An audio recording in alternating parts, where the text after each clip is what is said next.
This is Glassbox Media with an exclusive interview with author Gemma Thompson of Social Media Illumination.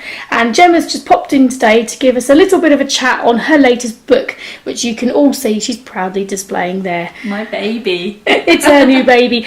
So Gemma, hello. Hello, Sarah. Well, blimey, for anyone who follows you, understands that this has been a labour of love, really, hasn't it? It has. I'm calling it my baby because it's taken 9 months. It has, pretty much, yes. So it's a British book of social media marketing. That's right. Why a British book? Why not just social media marketing? Well, there are a lot of books out there on social media marketing already, and a lot of them are very good, but most of them come from the American perspective. And although that's wonderful and gung-ho and enthusiastic, it's not, doesn't really necessarily sit well with the British. We tend to be a bit more reserved. I felt quite uneasy a lot of times when I was watching American videos saying, come to my awesome webinar and join up for my awesome course and it'll all be awesome. And I was thinking, oh, I'm British, I don't want to be awesome, thank you. Quite nice will do. So eventually I started to think, maybe we need a book that is angled more towards the British people and the British personality than the ones that are currently on the market. So has this sort of really come about because you make certain observations about people's use of social media? Because obviously you see a lot of people and you spend a lot of time looking at stuff. Are there any quintessential English things that need to be addressed in this book? Yes, and in fact I have covered quite a few of them. One thing that you might be surprised at is the fact that really if you're going to do British social media well, you do need to talk about the weather. It's what we do in person. And it's one of the things that you need to be aware of and do online. There's also the whole class system. People of different classes will be on different social sites. I mean, not to the point that you've got to be upper middle class to be on Twitter or anything like that, but there is a certain element of that. So, you know, we really need to make sure that we know where our audience is so that we can be on the same sites and address them in the language that they understand. If your audience is under 25, you can get away with saying the word awesome to them. That's fine.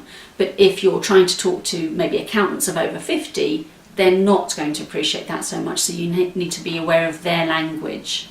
So a lot of that's covered in here. Do you think that maybe there is a need for people to make some social adjustments because of the rise of social media? Like you were saying, certain slang, certain jargon that comes up that is very specific to certain age brackets. Yeah. Do you think we all need to sort of maybe find a uniformed language for online? We'll never find a uniform language, ever. English isn't a uniform. English has changed over and over and over again, and it will continue to do so, and that's fine. But it does mean you need to be aware of how your audience speak. I've had a couple of things that I've noticed in the past where somebody, a shopkeeper for example, that I don't know will call me hun when I've never met them. You know, they're trying to sell something to me, and that kind of is a little bit too familiar for my liking. But then on the other hand, I will see other businesses that are too reserved on social media. You need to find that middle ground, and you need to be prepared to watch your audience and learn from your audience and adapt to them as well. So in this book then, once we've downloaded it on Kindle, because you're going to give all the information for that in a minute. That's right, yes. What would you say would be one thing that stands out in the book that we're all going to learn?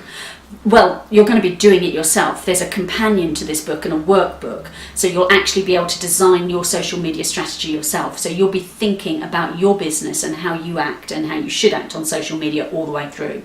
So there's not one thing that you'll learn. There's lots. Be prepared to put a couple of hours into it.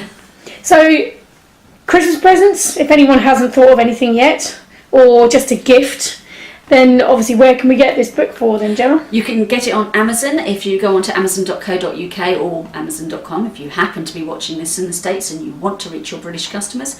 You can search for the British Book of Social Media Marketing, my author name Gemma Thompson, and you'll find it there. We'll put a link up under this video for you too. Well, thank you very much for coming in. And I think what I think is going to be an addition to the Glassbox library by the end of today. But anyway, Gemma, thank you very much for your time and good luck with the book. Thank you. Bye-bye.